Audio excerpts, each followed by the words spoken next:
Kelvin. Thanks for joining us. Hello. So I'll go ahead and introduce myself. Everyone who's here has already met me, but you haven't yet. So my name is Krista Mahalko. I'm with the Balboa Park Cultural Partnership and the Arts and Culture San Diego program. We have a number of attendees here who are here to hear from you. And as you may know, this is the second of 5 scheduled forums focusing on arts and culture. We're hosting one for each council position being elected this year. So again, a reminder to everyone here, please attend all of them if you can. And thanks again to the arts and culture groups for coming together to make this happen. Balboa Park Cultural Partnership, San Diego Regional Arts and Culture Coalition, and Arts and Culture San Diego. So the core questions we are asking are the same questions, just heads up to the attendees, but different answers, I'm sure. And we're asking them these questions to all the candidates across the city. So we're going to begin. I'm going to have Kat and Endiya introduce themselves, and then we'll get started. Good afternoon, Kelvin. My name is Kat Corral, and I'm the co-founder and executive artistic director of Transcendence Youth Arts Project. We are a creative youth development organization, and we use dance, spoken word, and performance as a way to build the social emotional resiliency in young people. We've been around for 15 years. We were born in D9, specifically City Heights. We operated out of a space in City Heights until 2012. Although our headquarters are now in National City, our work with City Heights for and with the community has continued. Our partnerships with Hoover and Crawford High School are 15-year partnerships. We provide 100% free services and programs to all youth and provide bus passes for young people to get to our studios. We do camps, residencies, and performing group experiences, and we're excited to have this conversation. Thank you.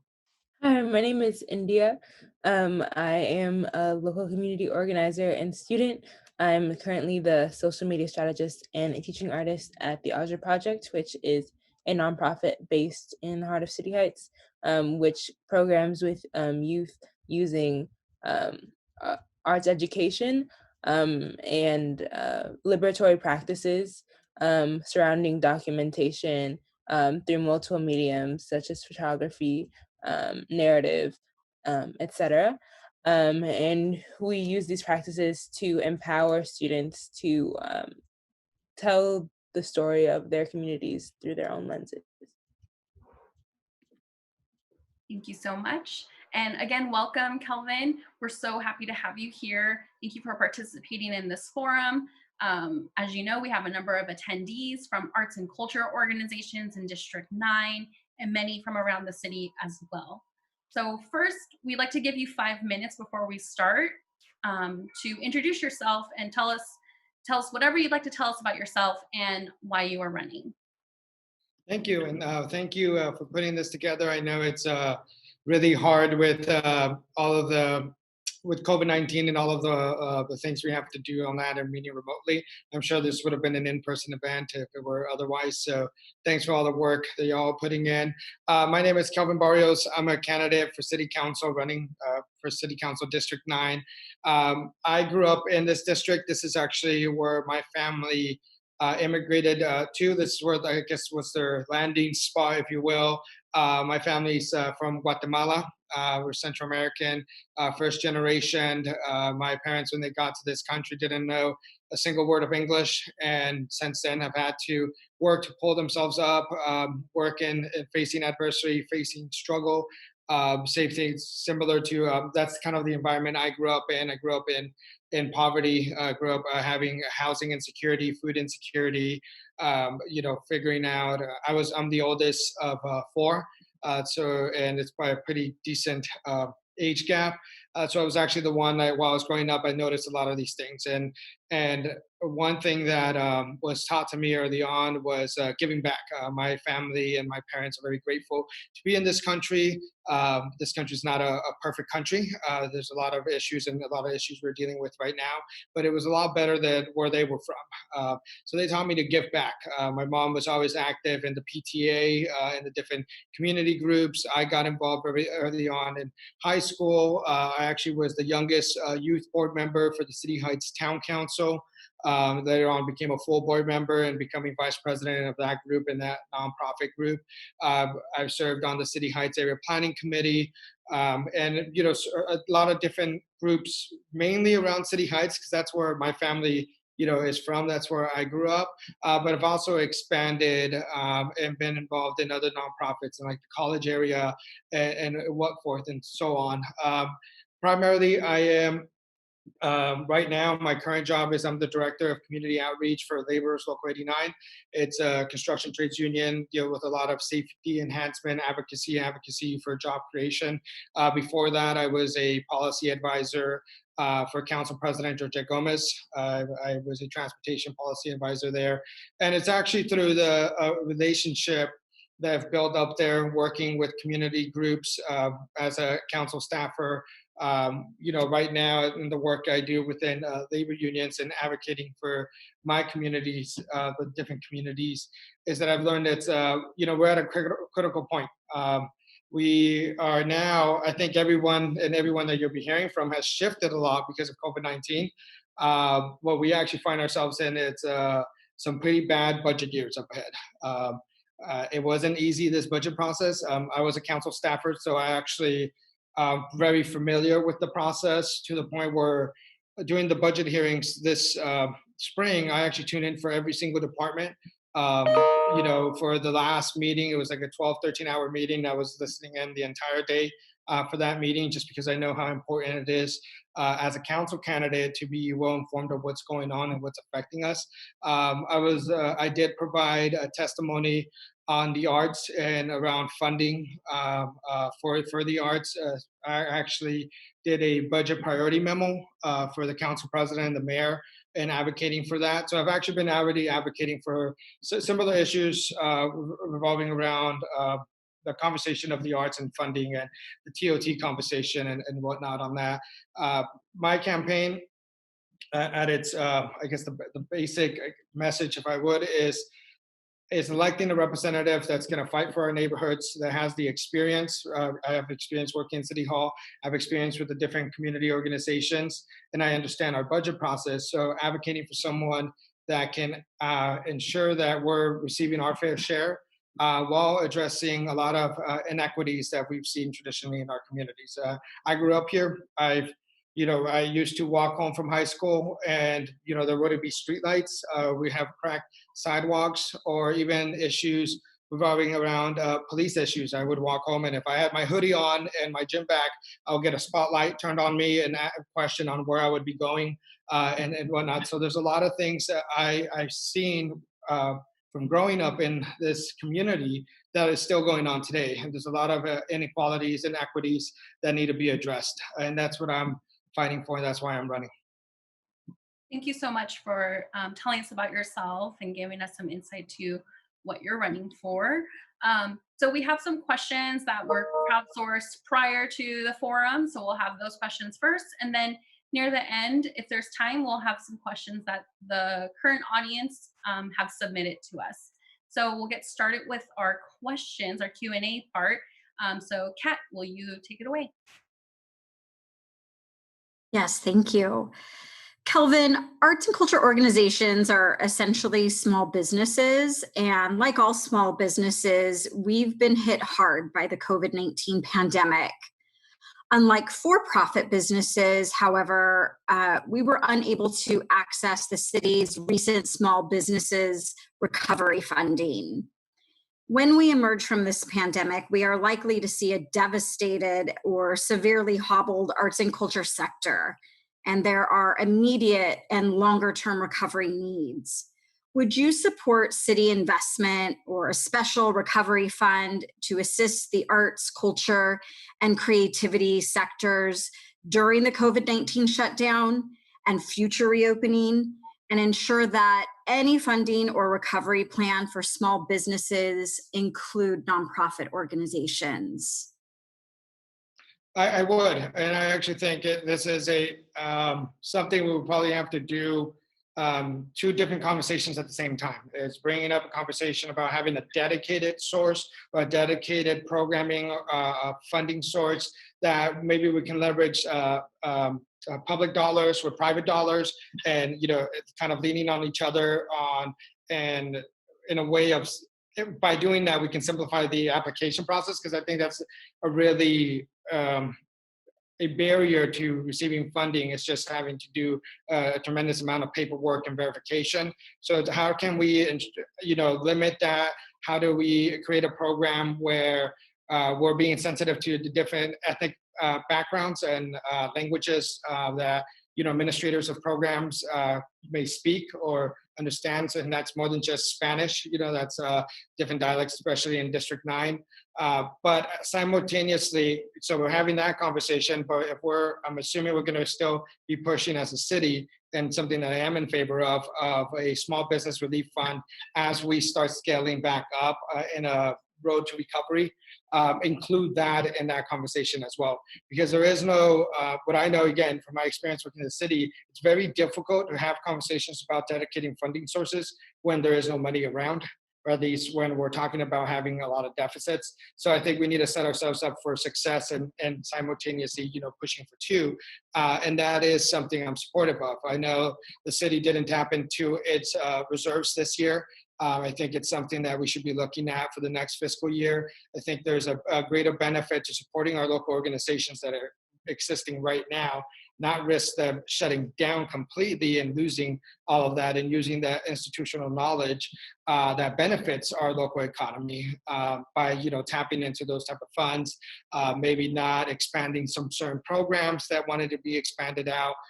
So working within those means. So I'm 100% there on that. I want to do more than just say, yes, you got my vote.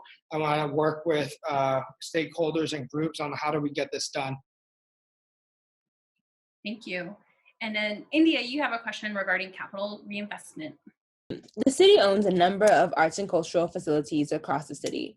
Among them, downtown theaters, Liberty Station buildings, and of course, Balboa Park.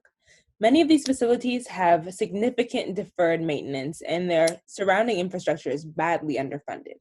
Do you support and will you commit to pushing for the creation of viable action plan to fund Balboa Park deferred maintenance infrastructure and facilities, as well as increased support for city-owned cultural assets across the city? I do. Right now, a lot of the assets that you're talking about fall within the Park and Rec department, and there isn't a dedicated funding source for the Park and Rec department. So currently, a lot of these assets have to compete with police and fire for funding, which is primarily where a lot of our city's budget is going to. It's just public safety. So when you're competing like that, you're already inherently being set at a disadvantage. While we have stormwater and we have streets division that actually have dedicated funding sources. So what I want to try and do is start having a conversation of how do we look at, getting a dedicated funding source. Is that something we do through an ordinance at the city to create a funding stream? But what it will probably most likely be is going to the voters for it and asking for that. What I think it would be a good idea from some conversations I've had with some folks, and this still needs to be vetted out a little bit more, is including cultural arts centers in that discussion. So if we're asking for deferred maintenance for Balboa Park, we should also then be asking for what new facilities are we getting and what type of services are they going to include. So like that's a way, it was brought up recently to me by Jennifer from Moxie, that we don't have enough spaces for art, right? And this is again not just tackling our deferred maintenance, but like creating new spaces for it. So this is a conversation that I want to lead and spearhead. And again, it's something that was brought up to me a few years ago by the department heads within the city. So you mentioned ordinance, and this next question I'm going to ask will touch on your kind of ideas around that. As you may know, 4 cents of every dollar of TOT raised by the city is dedicated to promotion of the city. In 2012, the City Council passed a resolution called Penny for the Arts, which promised 1 cent of that 4-cent portion would go toward funding to support arts and culture programs and organizations. To date, however, funding for arts and culture has fallen short of that goal, and every year we're forced to engage in fierce advocacy to secure even a fraction of the promised funding. Do you support fully funding the Penny for the Arts and Culture Plan, which is 9.52% of TOT? And would you support an ordinance that clearly defines a maximum 4-year phased-in timeline and makes a certain part of the budget process rather than being treated as a loose guideline? Yes, I would support all of that. And a little background, I actually was my first year when I worked for Council President Gomez, I was actually the staffer assigned to TOT and the allocations of TOT. So I actually got very well versed in knowing where it goes, how it gets divided up within our city. And that's actually when I learned about the Penny for the Arts program and resolution that got passed. I'm in support of that. I think the issue, even with an ordinance, I'll be honest, I think an ordinance is a great idea as far as like reminding folks that are coming on into the council. I would take it to a step of looking at including it into the 5-year outlook and our updates to the 5-year outlook that go to, the finance department when they're talking about, the future budget years, get it incorporated into that, into the outlook, and then allocating the funds during the budget process. I hate this whole political dance that's been going on every year where the mayor proposes cuts, community, mobilizes, advocates, gets cuts restored, and somehow this is a win for people, which it shouldn't be that. Like, we shouldn't have to be fighting to just get to where we were last year or even a piece of that. We should really be fighting to expand the programming, and the justifications are there. So I don't think that's something that needs to be debated. It's just something that we have to remind folks of the responsibility we have as a city. Great. And follow up to that, will you commit to always including achieving and maintaining Penny for the Arts and Culture as a top priority in all budget discussions and initial and revised budget memorandums? I do. And it's, again, I think it's going above just that. Within the city structure, the budget memos from a council member carry significant weight. But I think it's the conversations that go parallel to that carry just as much weight, if not more. And that's what I'm committing to do. It's also, looking at other ways that we can creatively, plan for the future. So if we do like a work plan that was discussed here about like, a recovery plan, right? And then mirror that with the efforts of having an ordinance and getting it adopted into the 5-year outlook. So all of that is different places of mobilization. It's different committee structures, and it's just keeping it together. So I want to be in that sense of like the internal advisor on the council side to help out with that, to ensure that we have this funding and it actually goes through, right? Instead of having this cycle all over again. Yeah, I think many of my arts and culture colleagues would say that they would be excited for the day when we have secure and stable funding for arts and culture. And so as you mentioned earlier, COVID-19, and as you can imagine, that has been an influence on the number of questions we received. Kat has one of those questions, actually. Thank you. As part of the mayor's commitment to a city that works for all, the commission has made great strides to ensure that the resources it manages are distributed in an equitable manner. To support this, the commission has launched a diversity, equity, and inclusion assessment, a 3-part initiative to assess our successes and deficits and ensure that the commission is equipped to provide the sector work within the city's diverse communities. How would you work with the commission to ensure that access, equity, and inclusion remain a priority for all neighborhoods? So I think, honestly, to credit to my opponent there, I think that's where my opponent and I stand firmly together on the District 9 representative needs to always fight for equity issues and inequalities and disparities within that, especially when it comes down to city funding or taxpayer dollars. So if on the commission side is understanding the limitations also of a citywide commission when it comes down specifically to issues within District 9. So it's being more of a mediator of that and connecting to organizations. I'm 100% in support of the cultural arts and the TOT funding, but I know that we still don't have a lot of different ethnically diverse organizations that receive this funding from the city. And for me, that's a failure on the city on not doing adequate outreach or even learning what are the barriers to that, barriers to city funding. How do we lift that up? How do we enhance those voices?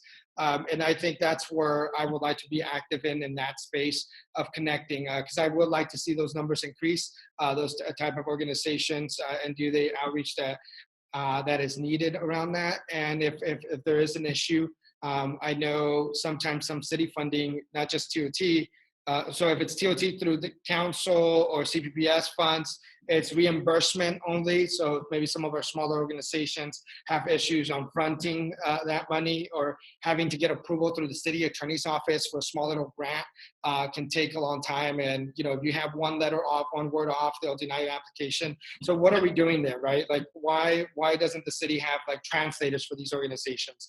Why aren't we going out into the communities? So a lot of I think the commission itself means well, wants to do, but it needs more tools to be able to do that. So that's one thing also that I can do as a council member, is assessing that and being able to bring that conversation back when we're having the budget discussions. Thank you so much.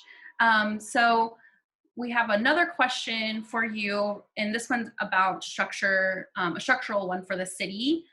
So San Diego has an incredibly diverse, culturally and historically rich arts and culture community, but it lacks the level of engagement and support from the city that many other world-class cities have enjoyed. Right now, there's an effort to create planning and engagement from the city to foster the strength of the arts and culture and creative community through a cultural plan and a cultural affairs department that would ensure planning is implemented.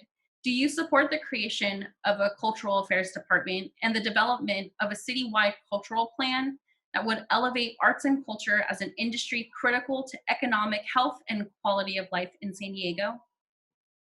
Yes, I would. I think it's, while we're doing that, we should add a layer of equity as far as like conversations on the organization. So like if we're doing a citywide view of the arts, it's maybe highlighting within each district and the different, organizations or groups that are active there.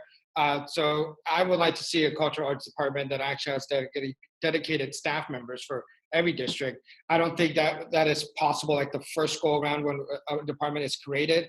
I know when it was proposed recently, it was just like 3 staff members to move that forward. But I think that's where we would want it to be, right? So we can have a citywide view and then a by-district view as well. And then, just having everything in one consolidated department where council members know where to go to, where city staff knows where to go to, where the public knows where to go to. I think it's very important.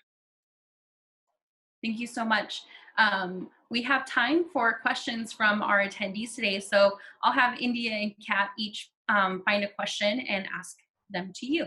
Kelvin, what policies will you champion to keep people in their historic communities and neighborhoods and avoid gentrification? So for me, my family has lived in City Heights for probably 30 plus years. But even there, we've actually moved around. City Heights is a big area. But we've had a lot of my friends that I grew up with be forced out of their houses, so be forced out of their apartment. I say I grew up in City Heights, but there was a point where we lived in North Park for like a year where we got pushed out because they remodeled the apartment complex, and now they use it for Airbnb rentals. in North Park. So we got pushed out. So that's a really issue that's personal to me that I've seen the effects. I have family now that lives in Oklahoma City because of that. So what I intend to fight for is preserving what's already naturally affordable. So there are, I'm not talking about like slum properties, right? I do believe we need to be also active on going after slumlords and folks that aren't, giving adequate housing. But there are naturally affordable housing units in certain communities that we need to preserve. So I am an advocate for affordable housing. I'm an advocate, even in some sense, we need middle income housing, but it's really important on where you built this. So it's being sensitive, and a lot of that, it comes down to our land use regulations. And I'm seeing a lot of in City Heights, a lot of folks want to call it North Park East in some areas, and that's starting to push folks out. So that's why I believe we need to be more active in that sense. Ultimately, though, we have a deficit of housing. The city of San Diego, the county of San Diego as a region, it's facing 170,000 roughly units that are going to be deficit in the next 10 years. That's how many units we need to build to just keep up with our current needs. Now, how many units we're already deficit right now. So that's a big point. We need to do more on building, but we need to be mindful of not pushing folks out. And it's a balancing act there. Some folks will probably ask us like, well, where do you want to build, right? If you're going to build more housing. I think for those that are familiar with District 9, University and El Cajon Boulevard, we could build up in those areas and have businesses on the bottom, housing on top. That type of model, I think would be really important. Thank you. And I think Endiya has a question from Guitars in the Classroom. So the question is, what are your priorities for creating access and inclusion in arts exposure and arts learning for San Diego's children for our families who have been economically distressed by the events of the last 5 months? I think it really comes down to creating opportunity. As a council member or, even as a candidate, it's supporting in the sense the conversations around when we're talking about funding, but really it's leveraging that. So let's say if I'm fortunate enough to be elected as a council member, I can advocate for the arts at the city level when it comes down to city funding, but I could also leverage relationships in the community to be able to get businesses to support local organizations that can then do outreach to our youth, right, in that sense, and then providing access. I didn't get enough. The only time I ever got an opportunity to play an instrument was actually through a school program. And learning how to play a flute, learning how to play a violin, and just being able to touch a violin. That was the only opportunity because my family doesn't come from wealth. Like we didn't have a lot of resources growing up. Actually, most of my clothes when I was a kid came from the thrift store. So like it's just being aware of in some neighborhoods, access is an issue. It's being advocating for the support that these organizations need, and if not, is creating that avenue for access. And I also actually, stemming off that, I think access to our youth is important, but also access for adults and seniors to the arts is just as important too. It's just to ensure that, like me, the only time I got access to an instrument something was when I was a child, but then since then that's been taken away, and it wasn't until recently when I find myself in a better financial outcome, can I really go back to that. Thank you. And I believe Kat has one other question from the audience. Yes, Kelvin, can you describe your experience and knowledge of and with arts and culture organizations in District 9? Yes, I've actually it's back from my town council days. I've worked with Front Street Circus.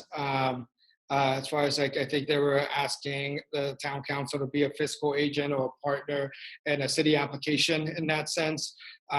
Same thing with the Little Saigon Foundation and some of the Vietnamese organizations that put out, around their Lunar New Year festivals and things like that, and asking for support. So a lot of my experience has come from the nonprofit boards I've served on to the work I've done at the city, and really seeing some of the struggles and some of the issues that our communities are facing, or even a lack of of getting communication on what's going on at the city. I know John from the First Street Circus was trying to find a home, permanent home for the circus, and it's something that I saw how difficult it is for even an organization to find adequate space and a place to meet.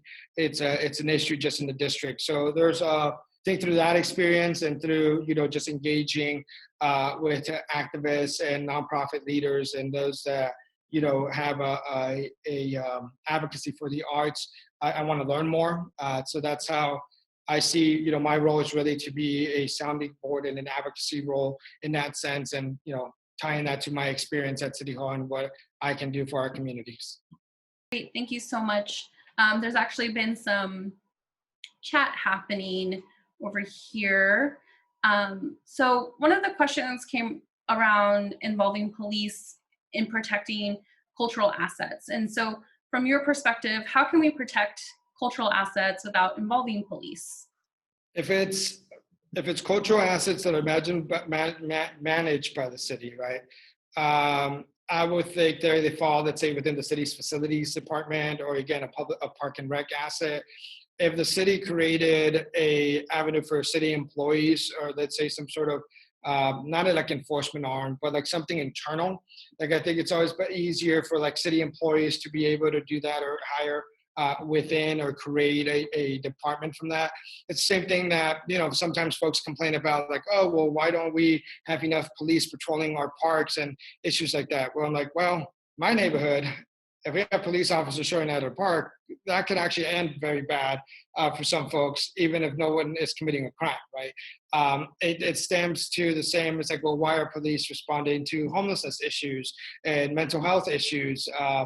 That's not a police task, right? So I think it's also redefining, or actually going back to what the role of our police force is. And it's not to serve as security guards. It's not to serve as nurses or mental health specialists, or case workers in that sense. So I know I saw in the chat a little bit around.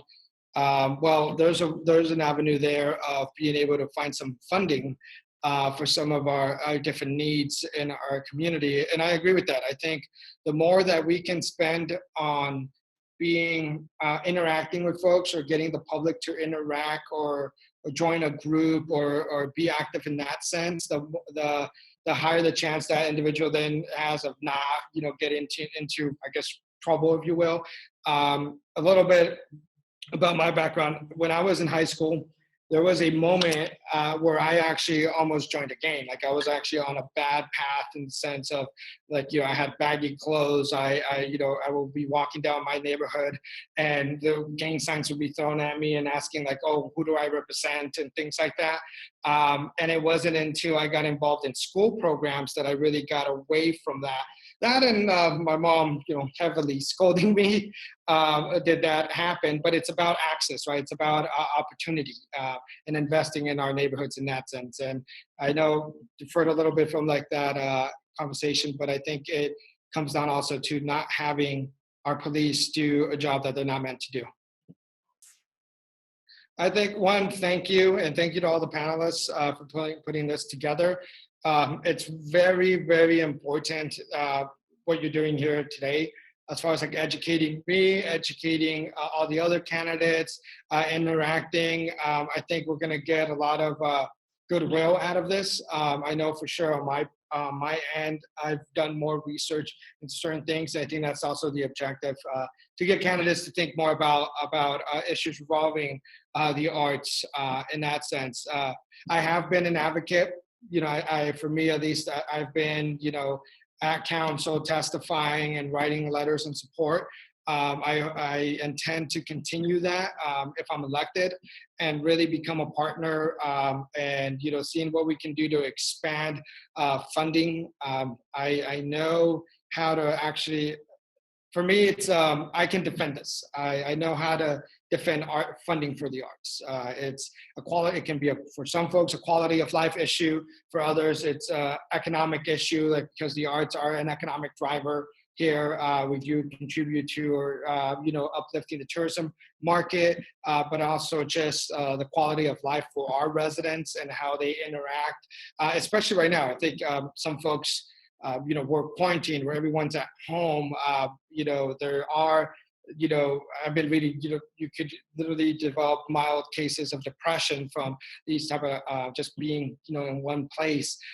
This is a time where I think creative expression and having access to that's more important. So it's a mental health issue too.